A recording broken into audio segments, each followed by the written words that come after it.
Shalom saudara yang terkasih dalam nama Tuhan Yesus Kristus. Kita mau bicara bahwa jangan pernah berhenti percaya kepada Tuhan. Kenapa? Karena Tuhan memang layak untuk dapat dipercayai oleh kita semua tempat ini. Saya mau bacakan Lukas 18 ayat 7-8. Tidakkah Allah akan membenarkan orang-orang pilihannya yang siang malam berseru kepadanya? Dan adakah ia mengulur-ulur waktu sebelum menolong mereka? Aku berkata kepadamu, ia akan segera membenarkan mereka. Akan tetapi jika anak manusia itu datang, adakah ia mendapati iman di bumi? Alkitab berkata bahwa ada seorang janda yang saat itu minta dibela oleh seorang hakim yang lalim. Dan Yesus mengumpamakan seperti ini bahwa hakim yang lalim saja tidak mau diganggu oleh seorang janda yang minta haknya dibela dan dia mengetok pintu siang dan malam. Oleh sebab itu hakim mengabulkan akan permintaan seorang janda tersebut.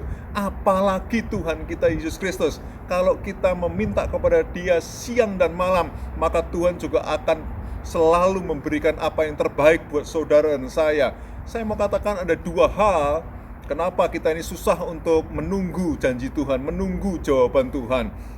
Ada dua cara bagaimana kita menunggu janji Tuhan. Cara yang pertama adalah cara menunggu dengan pasif.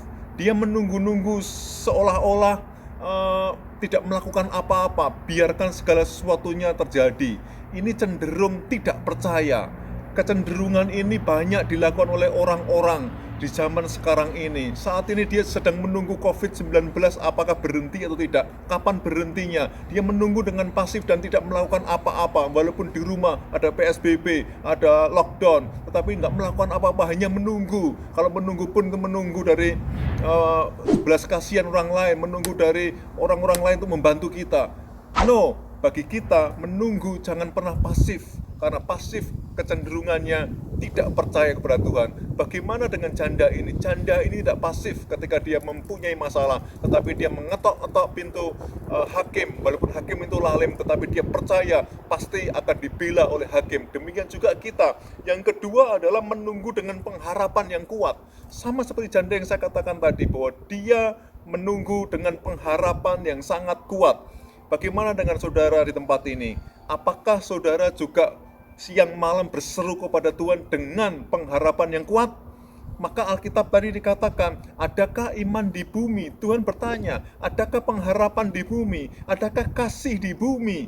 Tuhan bertanya buat saudara dan saya supaya setiap saudara di tempat ini mengerti bahwa ketika kita menunggu jawaban Tuhan, jangan pernah pasif tetapi aktif. Aktif itu artinya adalah berseru kepada Tuhan siang dan malam dengan penuh pengharapan yang kuat. Ketika pengharapan itu ada dalam diri kita, maka yang terjadi adalah Tuhan juga memberikan sesuai dengan imanmu, sesuai dengan pengharapanmu, dan sesuai dengan kasihmu. Jadi ingat, dua hal ini, mari kita berseru kepada Tuhan siang dan malam, dan tak henti-hentinya kita mau berdoa kepada Tuhan dengan pengharapan yang kuat, dengan iman yang kuat, sama seperti janda tadi, sehingga benar-benar kita didapati oleh Tuhan Yesus ketika Dia datang kedua kali menjemput saudara saya, didapatinya orang-orang yang berkenan kepadanya. Haleluya, kiranya khotbah singkat ini memberkati saudara semuanya. Tuhan Yesus memberkati dan selamat hari Minggu. God bless you.